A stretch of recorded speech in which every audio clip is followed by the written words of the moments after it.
कहते हैं कि वर्तमान में मुजफ्फरनगर में विकास की गंगा बह रही है। इसी की पुष्टि करने उन्नत उत्तर प्रदेश में आज हम पहुंचे हैं मुजफ्फरनगर। आइए डालते हैं विकास की दृष्टि से एक नजर मुजफ्फरनगर पर। मुजफ्फरनगर का ऐतिहासिक तीर्थ स्थल शुक्रताल का नाम बदलने की मांग वर्षों से चली आ रही थी।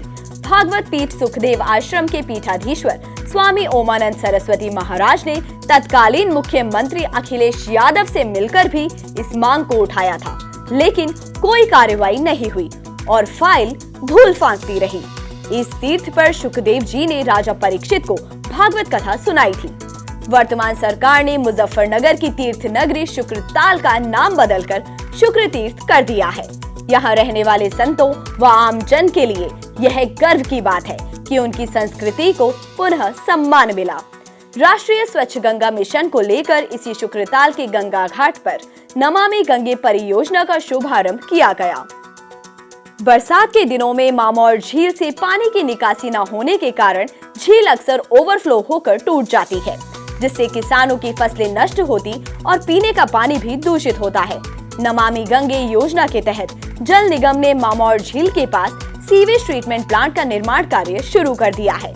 पानी को शुद्ध करने के बाद उसे यमुना में छोड़ा जाएगा। साथ ही गंदे पानी के मैले से खाद बनाई जाएगी। प्रतिदिन 1.5 करोड़ लीटर पानी साफ होगा। मुजफ्फरनगर में जल संरक्षण के लिए बहुत काम किए गए हैं और इसी के चलते राष्ट्रीय जल पुरस्कार में मुजफ्फरनगर को नॉर्थ जोन के सर्वश्रेष्ठ जनपद का पुरस्कार मिला है। वर्तमान सरकार में मुजफ्फरनगर को लगातार नेशनल हाईवे की सौगात मिल रही है। दिल्ली देहरादून ग्रीन कॉरिडोर पर शामली के बुटराड़ा में बनने वाले जंक्शन से खतौली तक 38 किलोमीटर का हाईवे बनाने की घोषणा की गई है।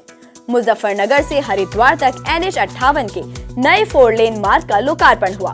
रुड़की छुटमलपुर गागलहेड़ी NH73, छुटमलपुर गणेशपुर NH72A के 4 लेन का भी निर्माण किया गया। बुढ़ाना खंड के नागरिकों को अब अंधेरे के साथ अन्य परेशानियों से मुक्ति मिलेगी। प्रदेश सरकार के प्रयास से पश्चिमांचल विद्युत वितरण निगम लिमिटेड के नए विद्युत वितरण खंड बुढ़ाना के कार्यालय का शुभारंभ किया गया है। अब यहाँ के लोगों को खतौली नहीं जाना पड़ेगा। अधिकारी यही लोगों की समस्या का समाधान करेंगे। खंडहर बने पर्दाफाश पुल को नया बनाने और रामलीला टिल्ला रोड से न्याजूपुरा होते हुए नदी पर नया पुल बनाने के लिए शिलान्यास हो चुका है।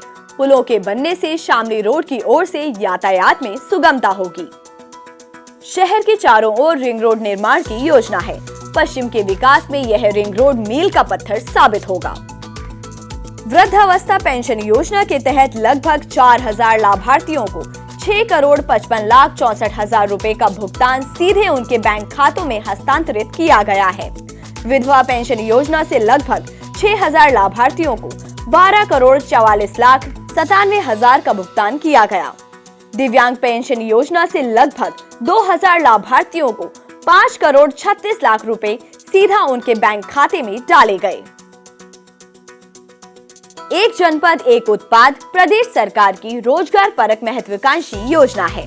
मुजफ्फरनगर से गुड़ देश के अन्य प्रदेशों जैसे गुजरात, राजस्थान, हरियाणा में भी निर्यात किया जाता है। जिले में 3 अरब से अधिक का गुड़ उत्पादन होता है। मुजफ्फरनगर एशिया की सबसे बड़ी गुड़ मंडी है। 1 डिस्ट्रिक्ट 1 प्रोडक्ट के अंतर्गत गुड़ उद्योग को बढ़ावा दिया जा रहा है। मुजफ्फरनगर का विकास उन्नत उत्तर प्रदेश में एक नया पृष्ठ लिख रहा है।